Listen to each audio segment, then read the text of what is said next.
What is going on, everybody? Welcome to the Legion of Orange Flyers show. I am your host, Christy Francesco. Zach, the Raj of all bells, is joining me as always. Hope everybody had a great weekend.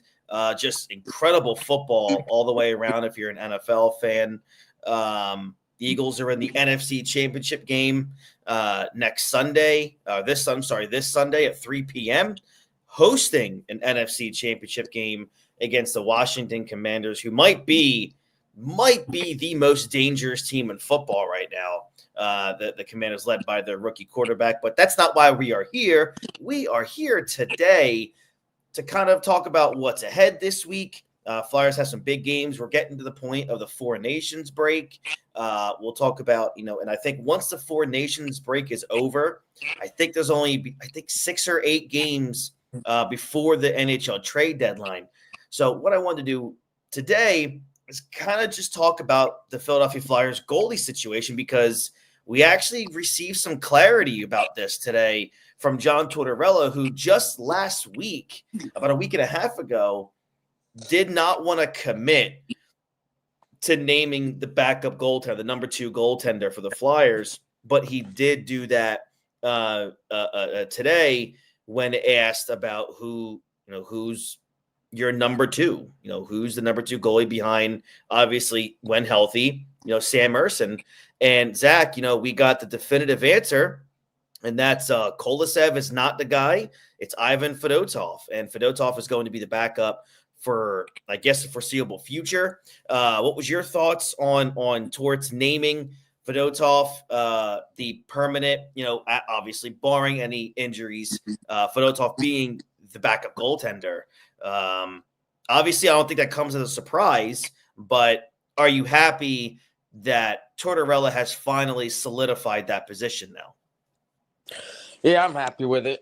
I just don't want to see him playing like 2 games a week. I think Ersson should get every start until there's a back-to-back game.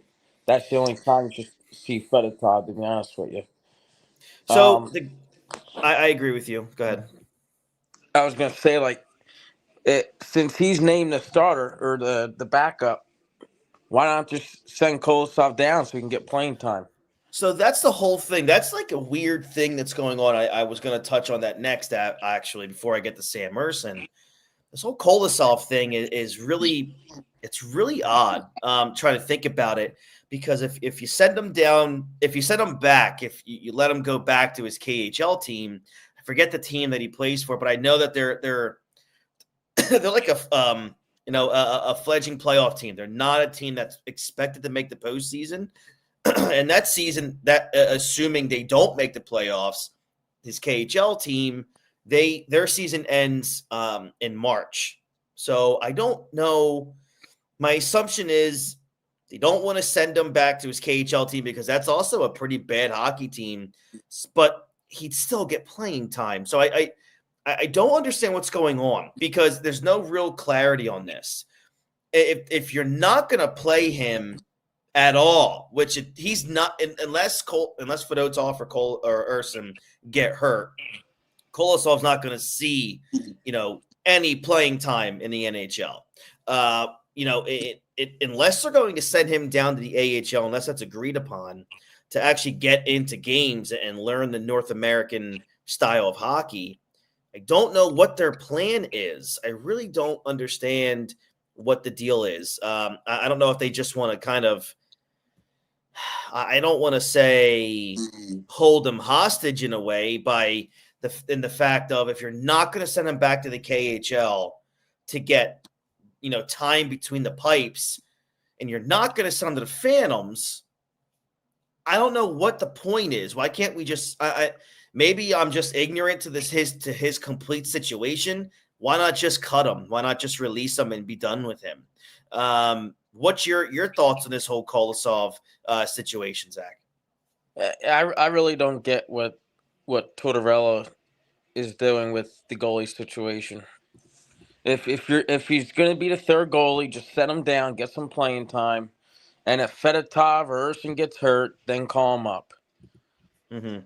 I mean, he hasn't played a game in like I'm gonna say what, almost a month. It's been about a month, if not maybe more.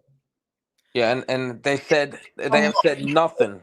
It's definitely been about a month because Urson's been back for almost, has been back for a while now. Yeah, it's just I don't understand what the situation is with Kolosov, but if I was them, I would send them down tomorrow or whatever. Yeah. Yeah, I just I don't know what the goal is here with him, or what the Flyers want to do. They haven't really even talked about it, Nope. about what the plan is for him. But look, the fact that here's the good news about the goalie situation right now, or since he's come back from being hurt. Sam Urson is that guy. So over the last, what is it, 5 starts, which is since he's come back, which was January 9th, he is 5-1, with a save percentage of 908.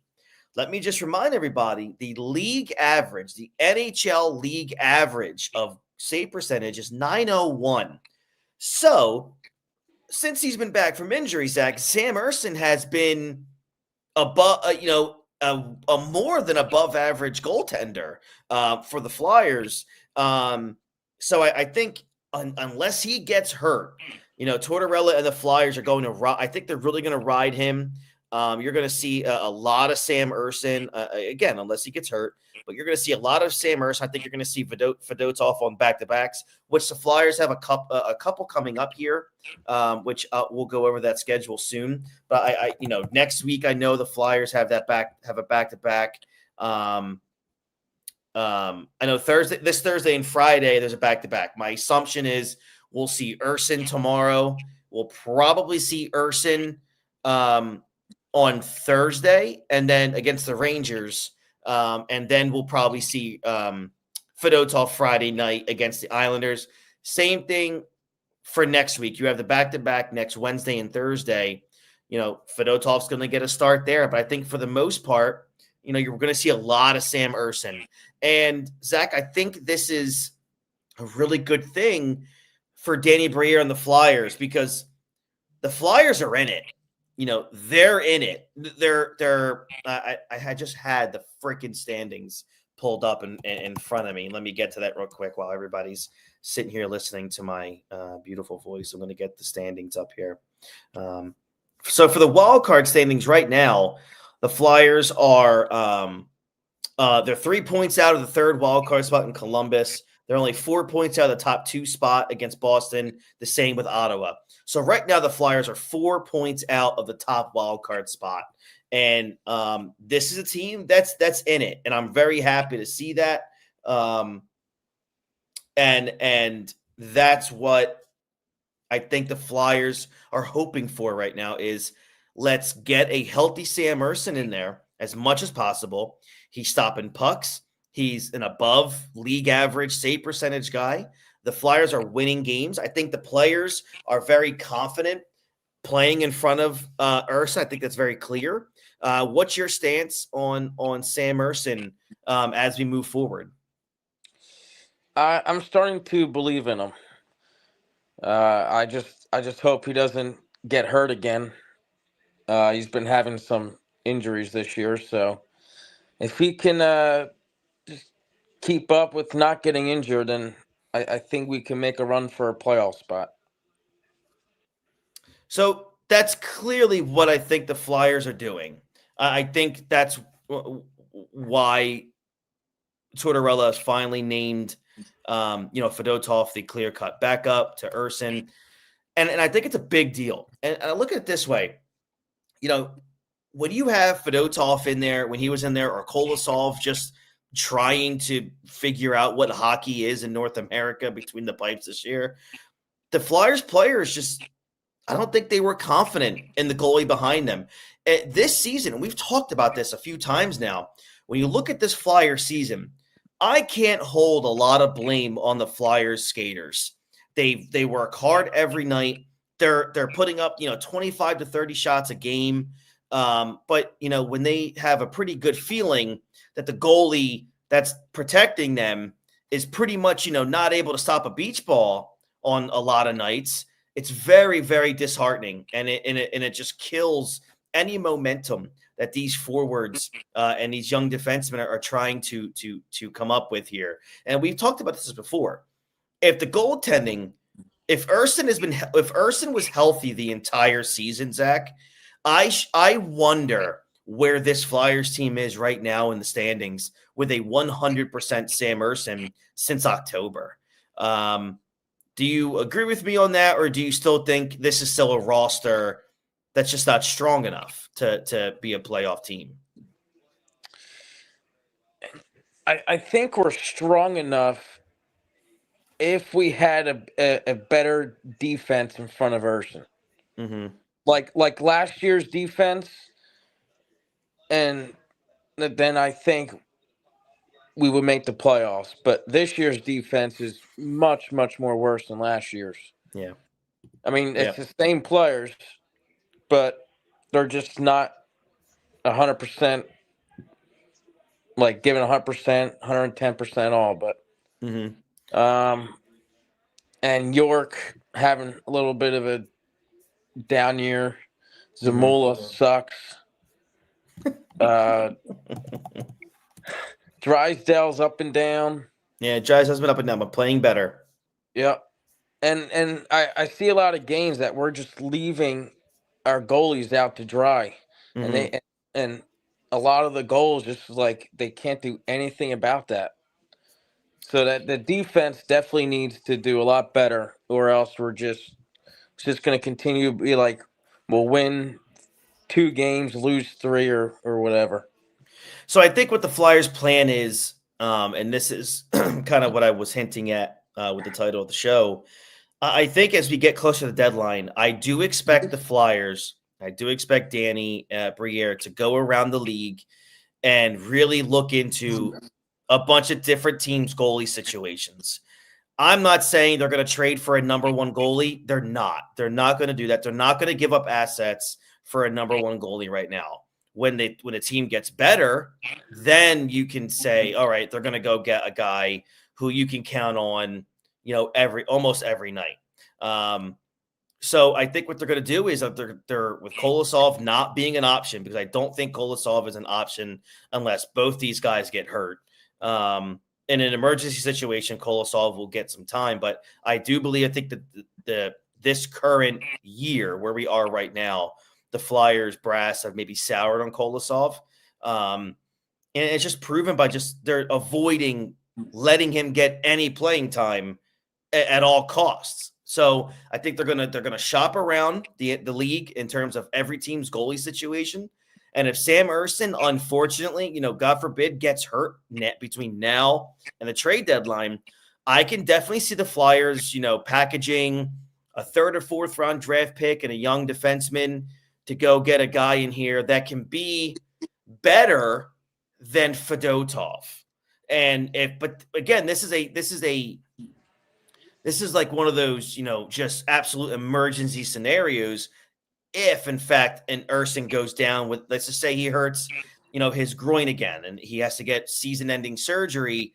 This is a Flyers team right now who is making a push for the postseason. We just said it.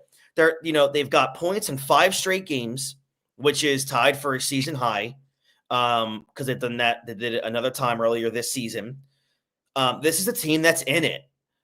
This is a team that you can just tell by the way they play. I can tell by the way they talk in the room that they want to play meaningful hockey at the end of April into May, right? They want to play playoff hockey. And this is a roster of guys, young kids too, that can feel it. They look at the standings. They know what's going on. The way they're playing, they're doing so well. They're playing so well right now. Are they overachieving? Maybe. But this is a team last year that in the final 2 weeks of the season, before a meltdown, were no doubt going to the playoffs. No doubt going to be a postseason team last year. And I think if Sam Urson unfortunately goes down, I do think Danny Briere makes a reactionary move. He packages something to get another team's backup who would be better than Fedotov. So I think that's I'm very confident in saying that I think that's something that's going to happen. That don't be surprised if you hear that the Flyers shop around for a goaltender. Again, let me just reiterate and say this again because I don't want people acting as if I'm saying they're going to go after and trade 3 first-rounders and their half their franchise for Connor Hellebuck. That's not what I'm saying. I'm saying that's what I'm saying is if the Flyers have an issue with Sam Ersson from an injury perspective as we get to the trade deadline after the Four Nations break, the Flyers, I think, will shop many teams' goaltending situations to see if they can find a guy who is a better option than Ivan Fedotov, because I think they strictly view Ivan Fedotov as a backup. He's not a number one guy. He can't be a number one guy. I don't think he's ever going to be a number one guy. And I've thought that since, maybe his 4th or 5th start. He's just not that guy. But he's a valuable backup. But if the Flyers are still in this playoff race, which I do believe it's going to go all the way up to the end, the Eastern Conference playoff race is going to be a lot of fun all the way up to the very end. And I think the Flyers are going to be playing meaningful hockey all the way to the end of the season and hopefully more. But, these are now the situations that make, that will show you what kind of GM that you have. Are they willing on a whim to go make a move that's necessary instead of, big deal, our starting goaltender's hurt. Let's just kind of, we're in the middle of the pack. We're not shooting for a playoff spot this year. So we'll talk about it in the offseason. I don't think that's the way Briere is going to be. And look, I've been very critical of Danny Briere, and he's deserved it. The whole organization deserves it. But we're getting to the point now where this team continues to overachieve, which is it's fun. It's a good thing. It's fun, meaningful hockey. But you got to get to a point where if your number one goalie goes down, if you're not confident that Fedotov is that guy that can bump right in to be a number one guy, then you got to go shop around and find somebody who's better in the absence of your number one. Zach, do you agree? Like, can you see Briere going out and making those moves? What's your thoughts if Ersson does go down? I could see Briere making a move if by the trade deadline, if we're in a playoff position. Maybe like 1 or 2 points out or in a wild card spot. If Ersson does go down, definitely.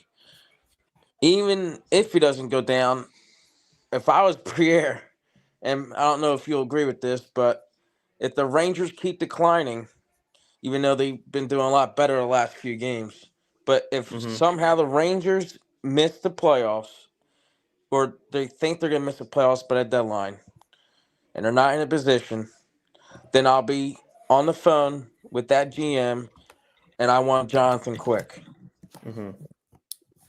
I think that'd be a perfect veteran guy that can support Ersson. And to be honest, I think Quick is still very good. Look, I ain't going to complain if the Flyers have to go out and make a trade for Jonathan Quick. You won't hear a complaint out of me. I think that's definitely a move that could happen. I can definitely see a move where if Ersson goes down, Jonathan Quick is the guy the Flyers go calling. But would the Rangers make that deal? I think they would. He has 1 more year left on his contract. I think he's making like little under $2 million right now. I'll go. Yeah, but they don't need him. They have Shesterkin. They just pay Shesterkin $11 million. You don't need Jonathan Quick anymore. Yeah. So his cap hit this year, he's a free agent at the end of the year. So he's making $775,000, but his cap hit is a 1.275. So he's a free agent after this season. So that's where that's at. I wouldn't mind having him for a late season push if something, God forbid, happens to him. So, all right, last thing today, Ryan Paling out with a concussion. Apparently, he's getting better every day, according to Torts, which is a great thing to hear with these head injuries. With that comes a roster move. The Flyers recalled for Rodrigo Abols to replace his spot. I mean, look, they're bringing up a center just to see what they got from a center position. He's a guy that's just going to come in and hopefully be pretty decent, hopefully maybe above 50% in the circle. I don't think this was a bad move at all. Through 34 games this year with the Phantoms, Bowles has scored 9 goals and 19 points. That's fourth in the team in scoring. But yeah, what did you think? Do you know anything about this guy? And I like that he's a big boy, 6'4", 205. Do you know anything about a Bulls whatsoever, Zach? I do not, other than he's like a 68 overall and NHL 25. So, that seems pretty fair, actually. But look, even without Paling, the Flyers do have 12 healthy forwards. You got Ole Lixell up from the Phantoms earlier. But, to me, I think it feels like the front office wants something else. They want a center up here. And I think, from a physical standpoint, I think they want a guy at 6'4", 205, 210 on this roster right now instead of a smaller guy like Lixell. But we'll see how this works out. We don't know. I know Scott Lawton didn't practice, but I'm assuming we haven't heard anything if he's going to miss any time. He should be back tomorrow to play in the game. But overall, look, this team's just going to have to keep playing well. Obviously, I'm assuming Sam Erson's going to start tomorrow at home against the Detroit Red Wings. And then the Flyers have off on Wednesday, and they play in New York against the Rangers on Thursday.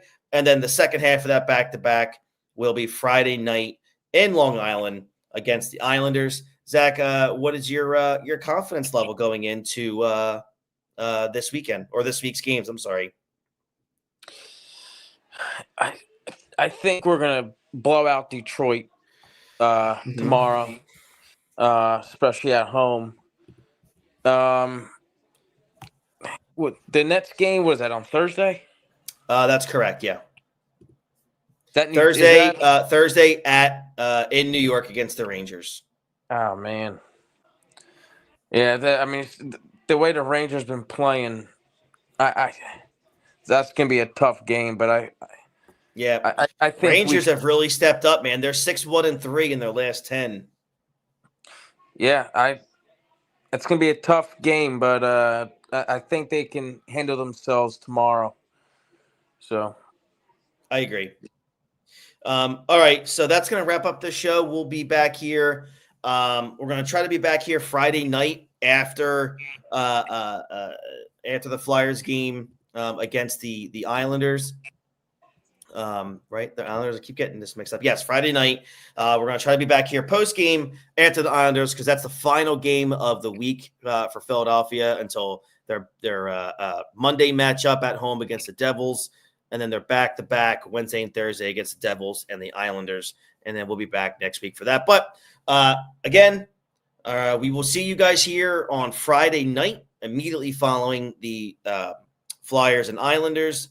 Zach, thank you for joining me. Hoping for a couple more wins again this week to just get points. Look, obviously you want the 2 points, you want the wins, but man, if you have to fight and battle your way, just get to overtime. Just start collecting, keep collecting points because that means a lot right now in this wild card race. If you guys are watching on YouTube, thank you so very much. Like this video, subscribe to the channel, and ring that bell for notifications. If you guys are watching anywhere else on Twitter or X, or Facebook, thank you very much. Again, share it, like it. Do whatever is positive. If you have a question for the show that you want us to answer, post it anywhere and we'll find it, and then I'll read it on the air and give you guys some answers. I hope everybody has a great rest of their week. And of course, God bless America. And as always, let's go Flyers.